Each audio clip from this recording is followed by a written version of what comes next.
사랑하고 축복합니다.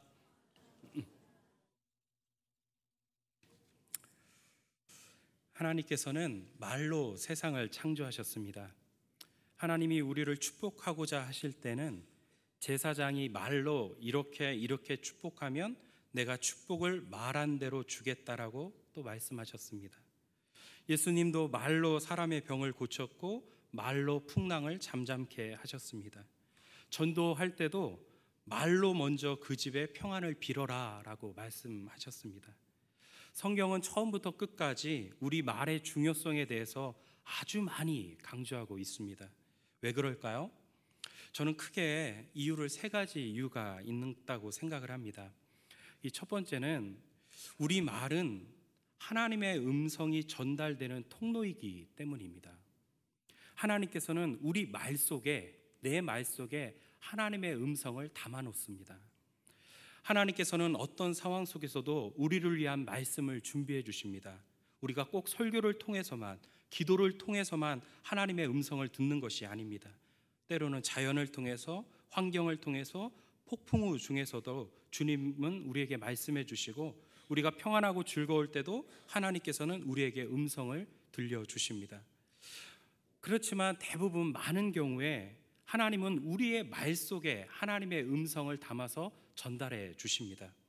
내가 내뱉는 말, 그 말 한마디가 어떤 사람에게는 하나님의 음성으로 들릴 수가 있다는 것입니다. 하나님은 나의 말 속에 당신의 음성을 담기를 원하십니다.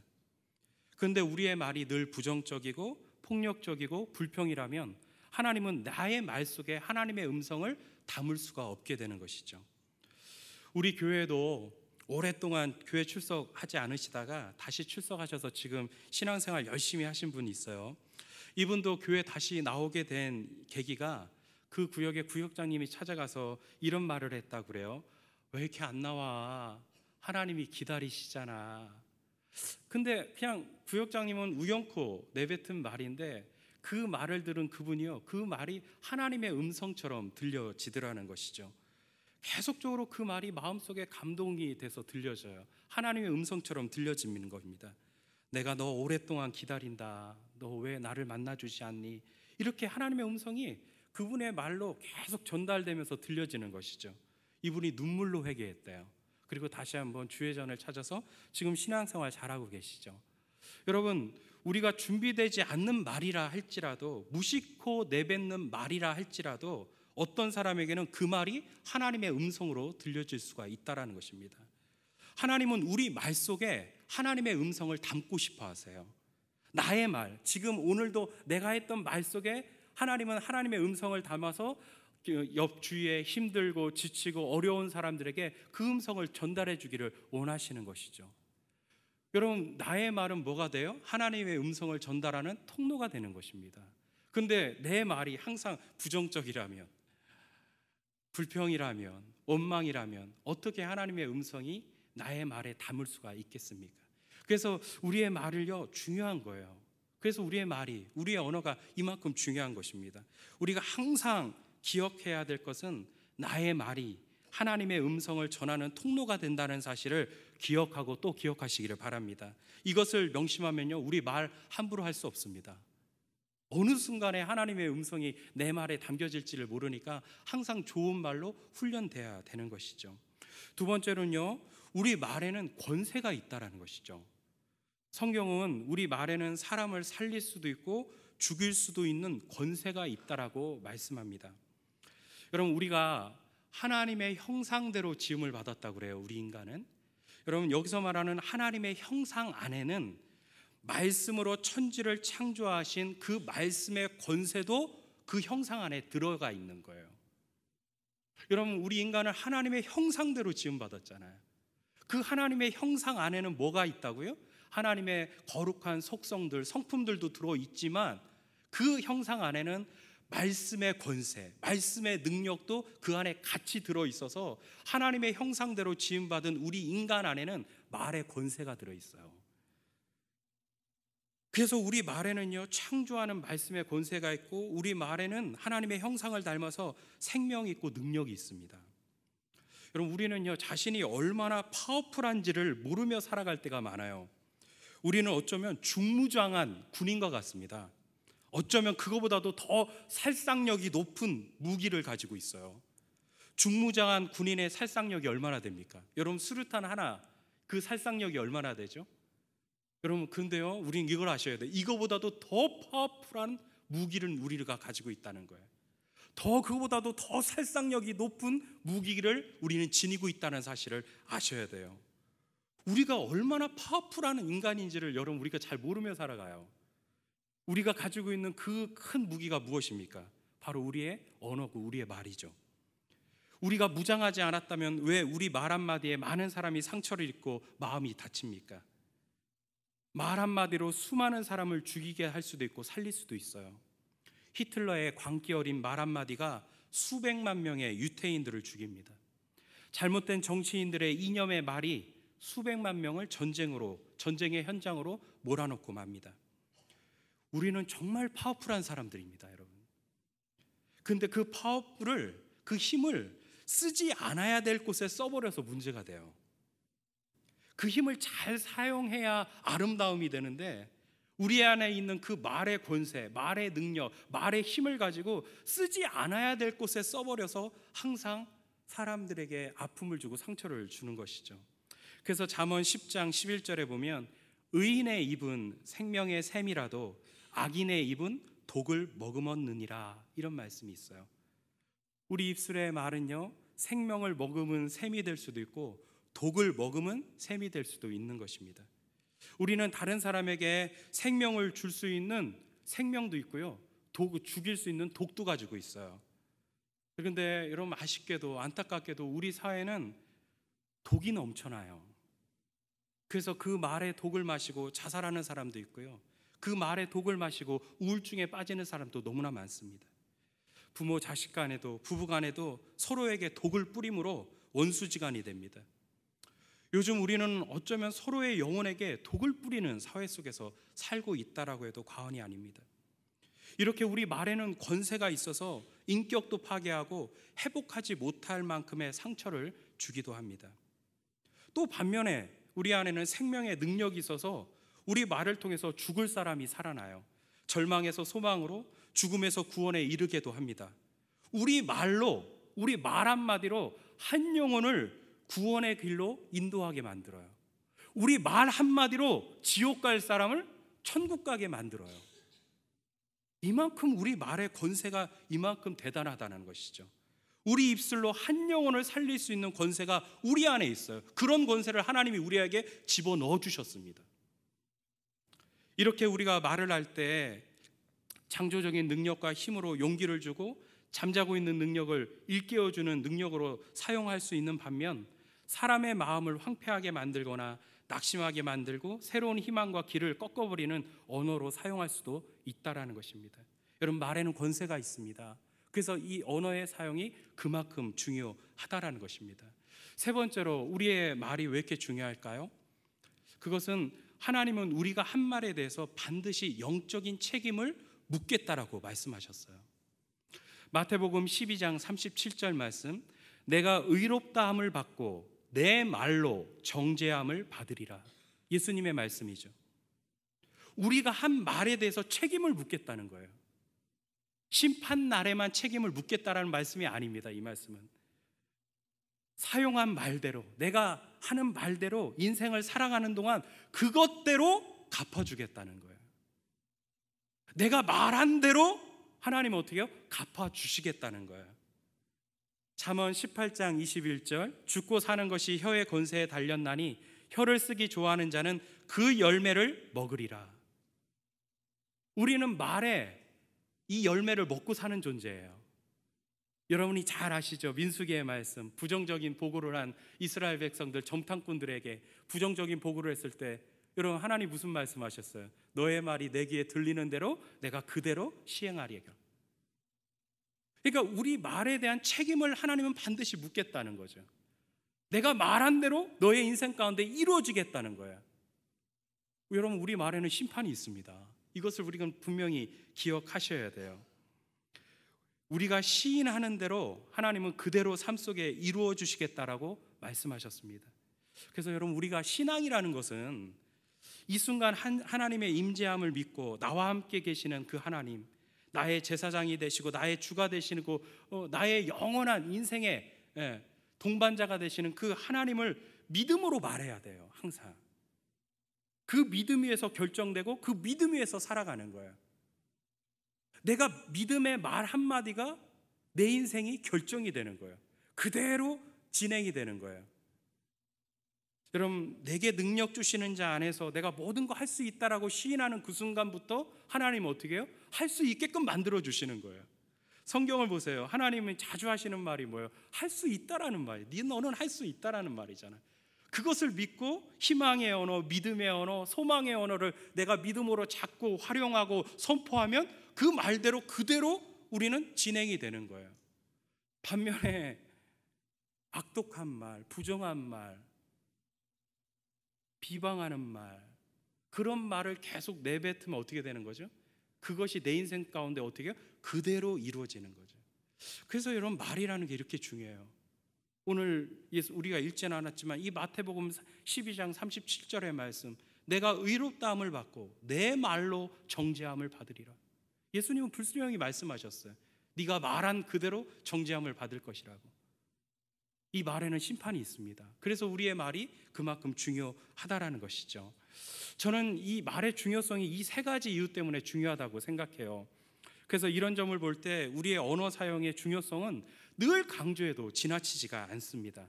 그래서 오늘 우리가 읽었던 말씀에는 우리의 말이 어떤 말을, 그렇다면 우리 말이 어떤 말이 돼야 되는지에 대한 지침을 주고 있습니다. 오늘 에베소서 4장을 읽다 보면 우리가 하나님의 은혜로 말미암아 구원을 받았다면 우리 모두는 교회의 일원이 되고 교회는 하나의 몸으로서 서로 유기적으로 연결되어 있다는 것을 말하고 있습니다. 그리고 그렇게 구원받아 교회를 이루었다면 이제는 옛사람을 벗어버리고 새 사람을 입으라고 에베소서 4장에 바울은 이렇게 말해요. 그리고 새 사람을 입은 사람이 첫 번째로 해야 될 것은 무엇이냐? 그것을 25절, 우리는 읽지 않았지만 25절에 사도 바울은 분명히 얘기하고 있어요. 거짓을 버리고 이웃과 더불어 참된 것을 말하라. 여러분, 우리가 예수님을 믿고 구원받아 새 사람이 되었다면 그 새 사람이 된 사람이 첫 번째로 해야 될 생활 지침이 있다면 그것이 뭐라고요? 말입니다. 말. 항상 참된 말을 해라. 이것을 첫 번째로 사도 바울이 권면하고 있다라는 것입니다. 그렇다면 우리가 구원받은 하나님의 자녀로서 교회 공동체를 이루어 한 몸 된 사람들이라면 우리가 사용해야 될 언어는 어떤 언어가 되어야 될까요? 첫 번째로 오늘 읽었던 우리 본문 말씀에 보면 첫 번째로 우리의 언어는 덕을 세우는 언어를 해야 된다는 거죠. 오늘 읽었던 본문 말씀 다시 한번 읽어볼까요? 무릇 더러운 말은 너희 입 밖에도 내지 말고 오직 덕을 세우는 데 소용되는 대로 선한 말을 하여 듣는 자들에게 은혜를 끼치게 하라. 우리에게는요, 여러분, 덕을 세우는 언어가 필요해요.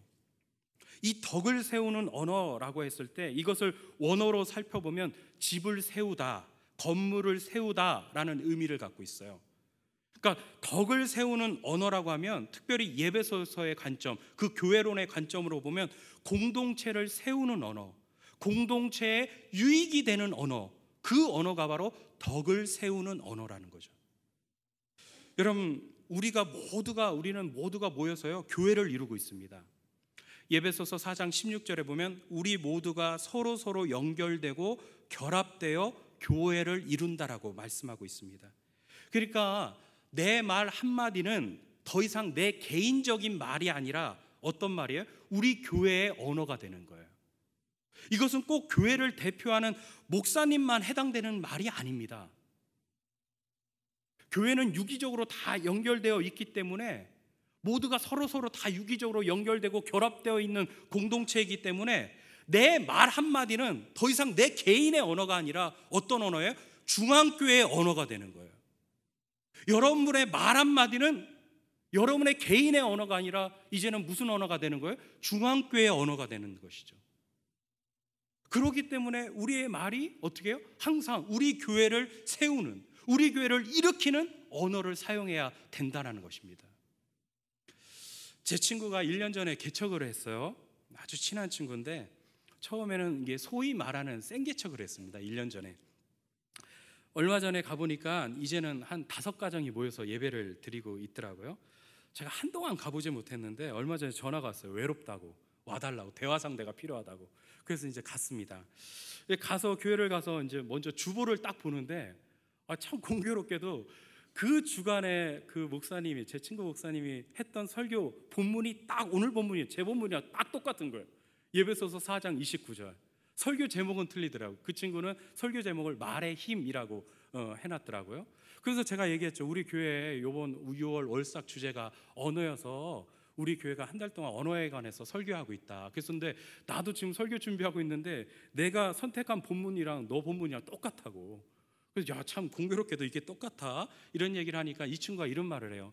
자기가 교회를 개척해서 1년 정도 목회를 하는데 이 말에 관해서, 언어에 관해서 설교를 많이 해야 되겠다는 생각이 들더라는 거예요. 이 말이 그만큼 중요하다는 것을 목회하다 보니까 깨닫고 또 깨달아진다는 거예요. 왜냐하면 말한 그대로 되더라는 거예요. 근데 우리 교회가 개척교회다 보니까 우리 성도들이 툭 하면 하는 말이, 목사님 우리 교회는 적은 교회, 우리 교회는 부족한 교회, 우리 교회는 약한 교회, 우리 교회는 어려운 교회, 자꾸 이런 말을 하면 그 말대로 된다는 거예요. 그래서 내가 그 언어를 좀 바꾸고 고쳐줘야겠다는 생각 때문에 언어에 관한 설교를 많이 하고 있다, 이런 말을 하고 있더라는 거죠. 여러분, 이 말이 참 중요한 말이에요. 내가 내맡은 이 말이요, 우리는 교회이기 때문에 내가 맡은 내 말이요, 내 개인 박근식의 말이 아닙니다. 더 이상은 내 말은요 이제는 중앙교회 말이 돼요. 중앙교회 언어가 됩니다. 그렇다면 여러분, 이것은 꼭 어떻게 보면 교회 공동체만 국한되는 것은 아니에요. 여러분, 우리나라를 한번 보세요. 정치, 경제, 사회, 문화, 스포츠, 우리나라 각층마다 눈부신 도약을 이루었죠. 우리 월드컵 자꾸만 지지만 그래도 매번마다 월드컵 본선에 참석은 하잖아요. 참여는 하잖아요. 저 모든 스포츠, 우리 경제 정말 눈부신 도약을 했습니다. 우리나라 너무 잘 삽니다, 여러분. 근데 여러분, 유독 이렇게 비약적인 발전을 다 이루었는데 유독 후진국 수준에 머물고 있는 분야가 있어요. 그게 어떤 분야일까요? 바로 정치죠. 우리나라 정치는요 아주 후진 정치라고 합니다. 왜 그럴까요? 근본적인 이유를 보면요, 이 정치인들의 언어가 달라지지 않기 때문에 그래요. 이 정치인들의 언어가 변화되지 않는 이상 정치는 발전할 수가 없습니다. 요즘 막말이라는 말이 유행인데 그 막말이라는 그 표현이 요즘 어디서부터 시작되고 번지고 있는지를 한번 보세요. 말이 변하지 않으면요 그 공동체는 변화될 수가 없습니다. 여러분, 우리 중앙교회 지금보다 더 부흥하고 더 변화되고 하나님께 존귀하게 쓰임받고 정말 새로워져야 되는데, 그러려면 무엇이 중요합니까? 여러분 한 사람 한 사람의 언어가 달라져야 돼요. 오늘 말씀처럼 덕을 세우는 언어를 하셔야 돼요. 공동체를 세우고 공동체에게 유익을 주고 공동체를 자꾸 앞으로 나가게 하는 언어를 우리가 사용할 때 우리 중앙교회가 더 발전할 수 있고 더 존귀하게 쓰임받을 수 있고 우리 안에 거룩한 부흥을 이루게 된다라는 것입니다. 여러분, 그렇다면 공동체의 덕을 세우는 말은 어떤 말일까요? 25절에 보면 우리 읽지 않았지만 각각 그 이웃과 더불어 참된 것을 말하라, 이렇게 말하고 있습니다. 이는 우리가 서로 지체가 됨이라. 공동체를 세우는 언어는요 참된 말입니다. 반면에 공동체를 무너뜨리는 말은 거짓말이에요. 참된 말은 거짓이 아닌 진실한 말, 신실한 말이죠. 우리가 할 수 있는 최고의 진실한 말, 참된 말은요 하나님의 말씀이에요. 그래서 우리 공동체 안에, 우리 중앙교회 안에 우리가 무슨 말로 가득 채워야 되냐면 말씀의 언어로 가득 채워야 돼요. 그럴 때 우리 교회는 더 세워져 나갈 거예요. 우리 교회는 더 든든히 세워지게 될 것입니다. 이 공동체의 덕을 세우는 언어를 구약에서도 찾아볼 수가 있습니다. 신명기에 보면 이스라엘 공동체가 전쟁을 할 때 하나님께서 제시해 준 방법이 하나가 있어요. 전쟁을 어떻게 해야 되는지. 성경을 보면요 이스라엘 민족이 참 전쟁 많이 했습니다. 수많은 전쟁을 치렀음에도 불구하고 그런데 성경에는 그 어떤 전술도 창검술도 가르쳐 준 적이 없어요. 딱 전쟁할 때 딱 한 가지 방법 가르쳐 줬는데 그것이 바로 말입니다. 신명기 20장 2절에서 4절 말씀 한번 다 같이 한번 읽어볼까요? 자, 시작. 저희가 싸울 곳에 가까이 가면 제사장은 백성에게 나아가서 고하여 그들에게 말하여 이르기를 이스라엘아 들으라 너희가 오늘 너희의 대적과 싸우려고 나왔으니 마음에 겁내지 말며 두려워하지 말며 떨지 말며 그들로 말미암아 놀라지 말라. 너희 하나님 여호와는 너희와 함께 행하시며 너희를 위하여 너희 적군과 싸우시고 구원하실 것이라 할 것이며. 여러분, 전쟁이 시작이 됐어요. 전쟁이 딱 시작되면 해야 될 것은 뭐냐면 제사장이 맨 선봉에 섭니다. 그 병사들 맨 앞에 선봉을 서서 병사들을 향해서 이렇게 외치는 거죠. 이스라엘아 들으라. 너희는 마음에 겁내지도 말고 두려워하지도 말고 떨지도 말라. 그들로 말미암아 저들로 말미암아 놀래지도 말라. 너희 하나님 여호와는 우리와 함께 행하시고 우리를 위하여 우리 적군과 싸우실 것이고 우리를 적군의 손에서 구원해 내실 것이다. 이렇게 선포하는 거예요. 그렇게 선포하고 믿음을 가지고 전쟁 시작하면 어떻게 되는 거죠? 반드시 이기는 거예요. 무조건 이기게 돼 있는 거예요. 이게 전쟁이에요. 이스라엘의 전쟁. 너무 단순하죠? 말로 전쟁했어요. 말로. 창으로 싸워서 전쟁한 게 아니에요. 전술로 전쟁한 게 아니에요. 제사장이요, 이 믿음의 선포를 듣고 이스라엘 백성들, 이스라엘의 백성의 군사들이요, 믿음을 가지고 전쟁을 시작하면 무조건 이기는 거죠. 담대함을 얻고 이 제사장의 말을 통해서 군사들의 사기를 돋구고 공동체에 용기를 주고 희망을 주고 믿음을 더해주면 이 공동체가 세워져 나가면서 어떻게 전쟁의 승리를 경험하게 되는 것입니다. 여러분, 우리 교회 안에 이런 것이 필요하다는 거예요. 덕을 세우는 언어는 바로 이런 언어예요. 우리가 자꾸만 하나님의 말씀으로 격려하고 서로를 세우고 서로를 위로하고 하나님의 말씀을 선포하고 말씀을 전해주고 말씀으로 나약한 자를 일으켜 세우고 우리 교회 안에 하나님의 말씀으로 가득 차게 만들면 우리 중앙교회는 반드시 하나님의 은혜로 더 크게 세워져 나갈 것을 믿습니다. 이 말을 하라는 거예요. 공동체를 세우는 말, 덕을 세우는 언어가 우리에게 필요합니다. 여러분 꼭 기억하세요. 여러분의 말 한마디, 여러분이 중앙교회 교인이 됐다라는 것은 여러분의 말 한마디가 더 이상 여러분의 개인의 말이 아니라 우리 중앙교회의 언어가 된다는 것을 기억하셔야 돼요. 그리고 여러분의 언어 말 한마디 한마디가 우리 중앙교회의 미래가 되는 것입니다. 항상 교회 공동체, 우리 중앙교회 공동체의 덕을 세워나가는 우리 모두가 되기를 주의 이름으로 축원합니다. 두 번째로 우리가 해야 될 언어는요, 은혜를 끼치는 언어를 해야 됩니다. 오늘 말씀해 보면 선한 말을 하여 듣는 자들에게 은혜를 끼치게 하라. 여러분, 은혜를 끼치는 언어, 이 말은 어떤 언어일까요? 이 말은요, 영혼에 유익이 되는 말이라는 거예요. 우리 교회에서든지 가정에서든지 영혼이 잘 되는 말을 해야 돼요. 상대방의 영혼을 생각하셔야 돼요. 상대방의 영혼. 우리 말 한마디를 할 때요, 상대방의 영혼을 건강하게 만드는 말을 하셔야 돼요. 상대방의 영혼을 살리는 말, 영혼이 필요한 말, 영혼이 듣고 싶은 말, 그 말이 은혜를 끼치는 언어예요. 여러분, 반대로 영혼을 다치게 하는 말을 해서는 안 되는 거죠. 여러분, 우리의 말이요, 우리 가정에서든지 우리 교회 안에서든지요, 영혼을 살려야 됩니다. 영혼을 건강하게 만드는, 영혼을 풍성하게 만드는 말을 하셔야 돼요. 이 말씀과 같은 의미를 가진 말씀이요, 골로새서 4장 6절의 말씀에 있습니다. 아주 일맥상통한 말씀인데요, 한번 다 같이 읽어볼까요? 시작. 너희 말을 항상 은혜 가운데 소금으로 맛을 냄과 같이 하라. 그리하면 각 사람에게 마땅히 대답할 것을 알리라. 너희 말을 항상 은혜 가운데서 어떻게 해요? 소금으로 맛을 냄과 같이 하라, 이런 거죠.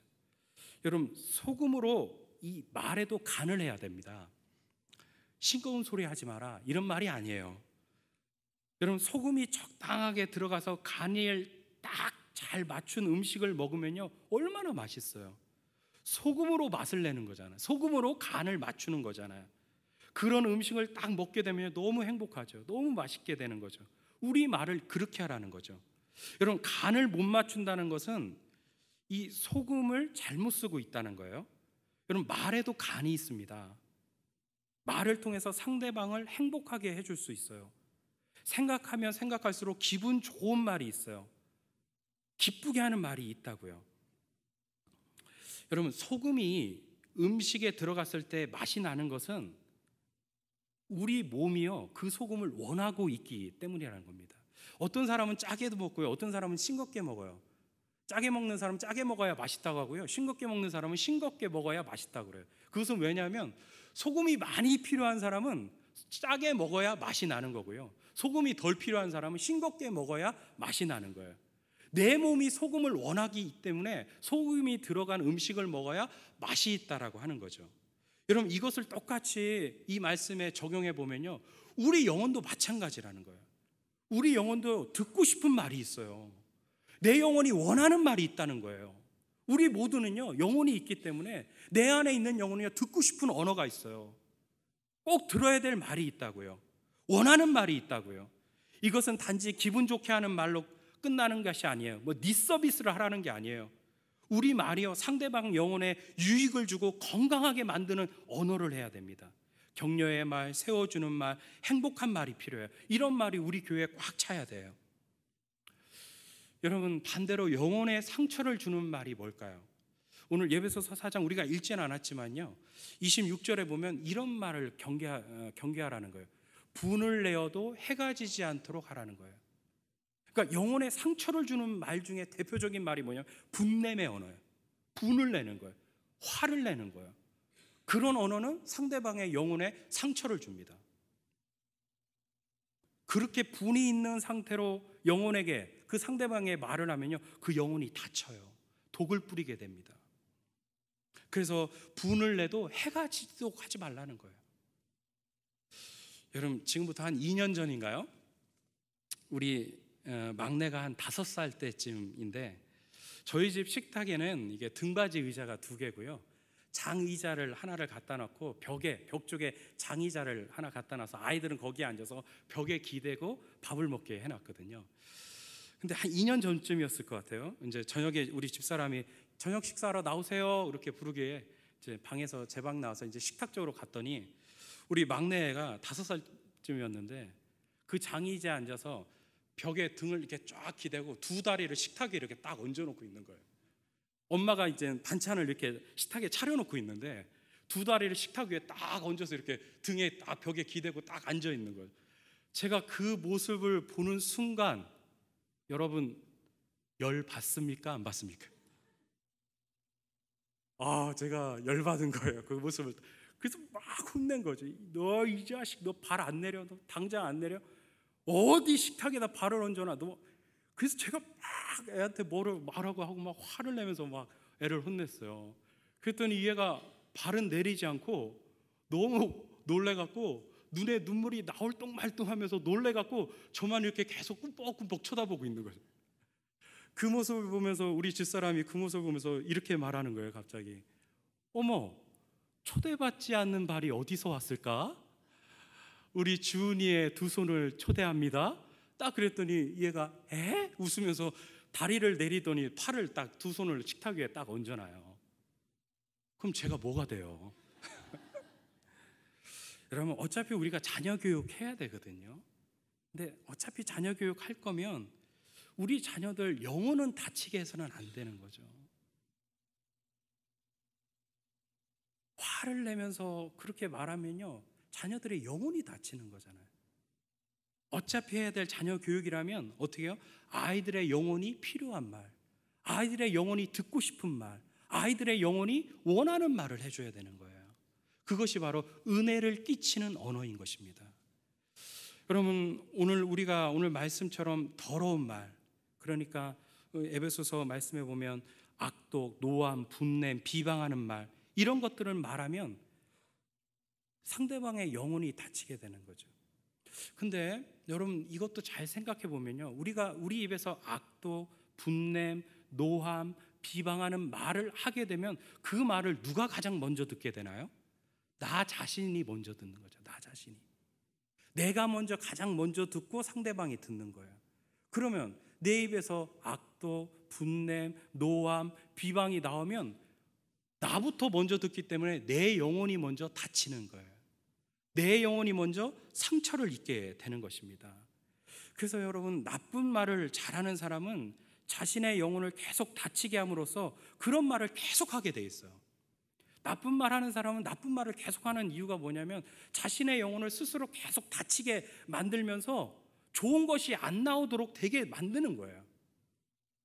반면에 참된 말 하는 사람, 오늘 말씀처럼 나오는 참된 말, 좋은 말, 은혜의 말을 계속 하는 사람은 자신의 영혼을 먼저 건강하게 만듦을 통해서 그 영혼이 건강해지니까 좋은 말이 나올 수밖에 없게 되는 거죠. 여러분, 상대방의 영혼도 생각해야 되지만 내 자신의 영혼도 생각하셔야 돼요. 누가 먼저 가장 상처를 입고 누가 먼저 가장 다치는지를 잘 생각해 보세요. 나부터 다쳐요. 나부터 상처를 입는 거예요. 살살 말하세요. 살살. 예, 언어에 대해서 말하고 있으니까 너무 나무라하지 마시고. 예. 여러분, 오늘 본문 말씀 에베소서 4장 32절에 보면 영혼을 위한 말이 있습니다. 영혼을 위한 말이 뭐냐면 세 가지로 말하고 있는데, 친절한 말, 긍휼히 여기는 말, 용서하는 말, 이 세 가지가 바로 영혼을 위하는 말이라는 거죠.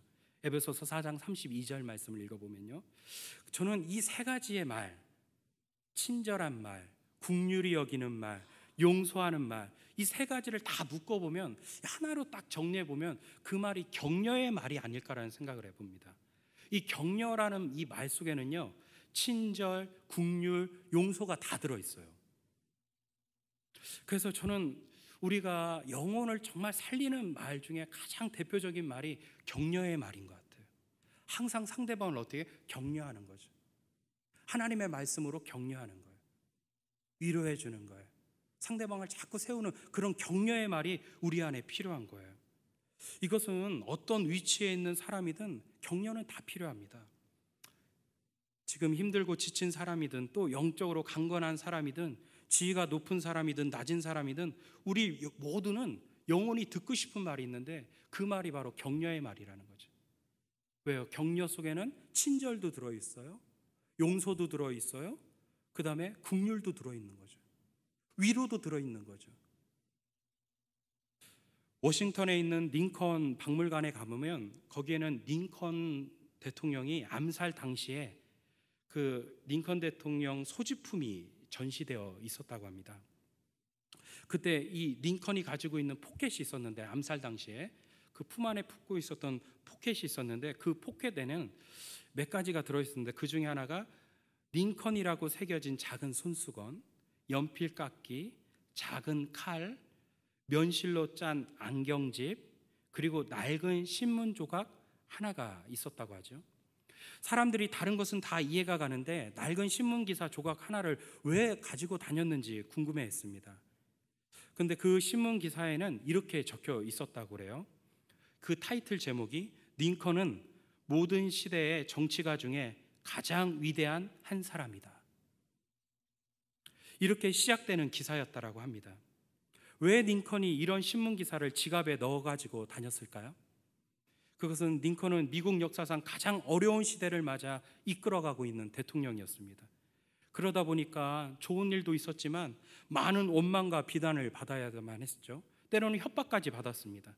그것 때문에 침체되고 낙심될 때도 있었지만 그는 항상 그 신문 조각, 자신을 격려하고 있는 그 신문 조각을 항상 지니고 다니면서 힘들고 지칠 때마다 그것을 읽고 읽으면서 스스로 격려하고 위로한 것이죠. 대통령도 격려가 필요한 거예요. 지위가 높고 낮음에 상관없이 우리 모두는 다 격려가 필요합니다. 여러분 우리 주위를 둘러보십시오.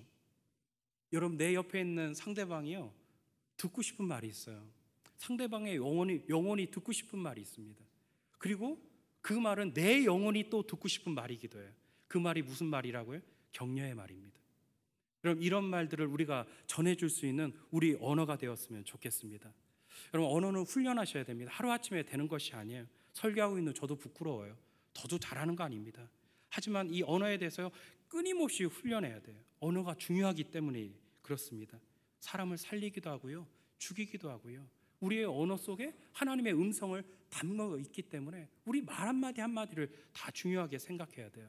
그리고 아까도 제가 말씀드렸죠. 우리 말한 그대로 하나님은 어떻게 해요? 심판하시겠다라고 말씀하셨습니다. 동방교회 수도사들 경건 훈련 중에 하나는요, 이 언어에 대한 훈련을 아주 많이 했다고 그래요.